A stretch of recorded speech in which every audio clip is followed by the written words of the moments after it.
So good morning. Today is October 12th, 2022. I'm Dianne Barrett. I'm the B of the BE collection.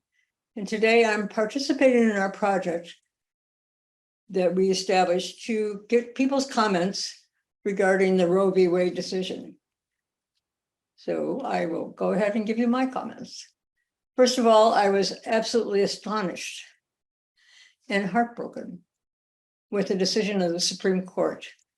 And for some reason, I held them to be protectors of us, of what's rational and what is safe and what is not.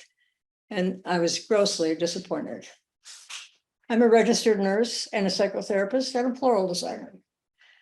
I entered nurses training when I was 17. When I was 18, part of the training was our rotation through the operating room of the hospital.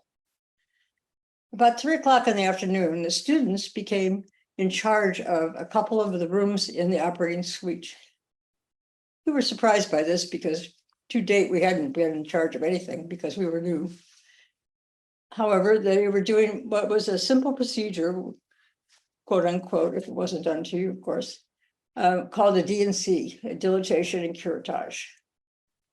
The other nurses that were part of the regular full-time staff scurried away from our position. They gave us the information on how to support the patient, the physician, and they left.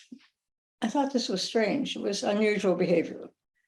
So part of the process is to ask the doctor, the surgeon, what's the diagnosis for this patient, doctor? The doctors always responded, German measles exposure. So we write that down. And when the specimen came out, again, we would ask the surgeon, how do we label this, doctor? And the doctor would say, products of conception. I would write that down. We followed the directions. There were no mishaps with the patient.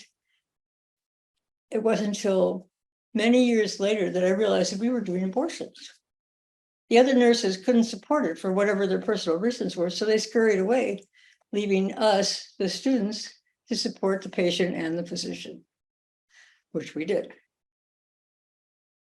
As time passed, the students were asked to do other things.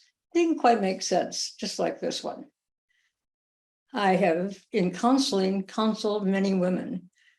Some of them made the decision, a very difficult one, to have an abortion. Some of them came to me having made that decision and having gone through the process and the procedure.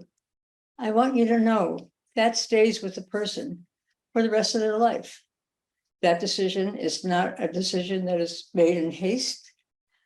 It is heartfelt, as we started out here, and very, very big in terms of their life. Also, in terms of what this decision is doing now to other women and children, some of them, having them be exposed to non-protected sex and being raped, incested, or abused brings to mind what the decision of the Supreme Court is bringing to these women. No matter what their age, no matter what their occupation, this is abuse. This is so reminiscent of abuse. This will never leave. This decision of the Supreme Court will always be with us. I hope that in the voting, because we call this your vote is your voice, things will change. People will come to their senses. I'm appalled that women on the Supreme Court came to this decision. I know that they know, as I do, and many of you do, what this impact is for many, many women that you know. So stop the abuse. Make your vote your voice. Stand up like we're doing. Be a part of us. Remember those women. They're sacred. They're special. So thank you. That concludes my presentation. Have a good day.